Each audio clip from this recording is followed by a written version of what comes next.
Hey everyone, it's Julian from Digital Trends, and we're looking at the new 10.5-inch iPad Pro.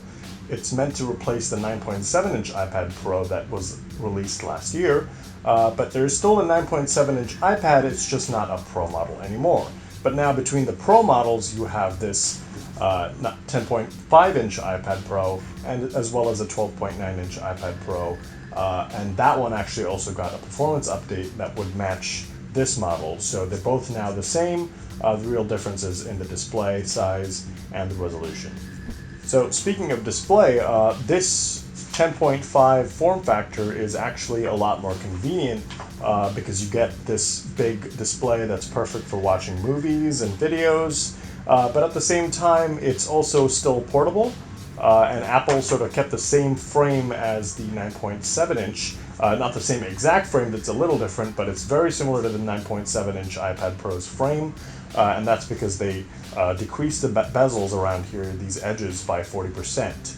So you have fewer bezels, a little more display, and that allows us to keep this small portable frame just like the 9.7-inch iPad Pro, but you can still get a great vibrant display. And speaking of vibrant displays, this display is now 20% brighter than the previous offering. And that's great because now this is even more visible in direct sunlight. And as you can see, it's still just as colorful and vibrant as ever before. But there's also something going on here in this display technology. And Apple has introduced this thing called ProMotion technology. Now, ProMotion technology basically allows the display to show a refresh rate of 120 Hertz. And the refresh rate is how many images you're seeing per second. And so being able to see 120 images per second means that things are just going to seem a lot more fluid and smoother as you scroll through or use intensive apps and games. Now, for example, the good thing though is that it's variable. So right now on this static screen right here, we're probably seeing 24 Hertz, so a lot less, so that we're not using up so much battery when we're just looking at a static screen. But say I jump into Apple News, and say if I'm scrolling, or for example if I'm playing a game, then it's going to ratchet it up to 120 Hertz or whatever the developer asks for. And that's great because then it's only consuming battery life when you really need the 120 Hertz. And the good thing is that now you're getting this much more smoother interface, or at least it's much more easier to see everything that's going on. And this is especially useful for when you're playing games, for example, or even when you're using software like Affinity Photo, and then you can basically see things move around a lot better, and it just creates a much more fluid experience. The iPad Pro is powered by the A-10X Fusion, and the iPhone 7 has the A10 Fusion.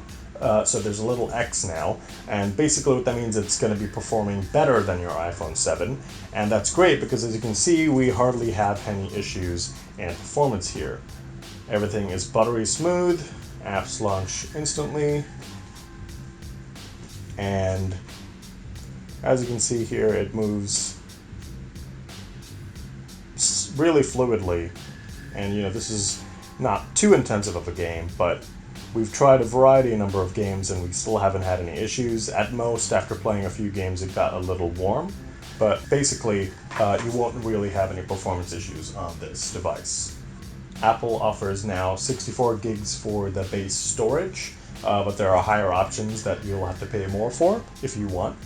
And for the camera on this device, you get the same camera as the iPhone 7, so 12 megapixel on the rear, and 7 megapixel on the front, and they're really great cameras. We don't think you really need that great cameras for a tablet, but it's nice to have as an option, especially because in iOS 11 you'll be able to take scan documents with the Notes app. Speaking of iOS 11, there's a lot more features that will be coming to the iPad that will make this much more of a productivity tablet. For example, drag and drop is something that'll be coming, and you'll be able to drag content from one app to another. There's also going to be a new Files app that allows for much better content management. And there's also going to be improvements to the dock. As you can see here in this homepage, you're going to actually get the ability to put any app here on the left side, and on the right side, iOS will suggest apps for you, apps that you use more frequently that aren't here already. And to round it all off, Apple also has great speakers on all four sides here, basically two at the top, two at the side here.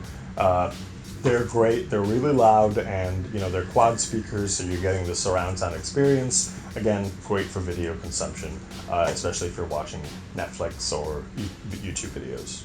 So that's the iPad Pro. It, again, costs $650, and that's for the 64 gigs of storage. You can pay more to get 256 and even a higher 512 gigabyte storage option.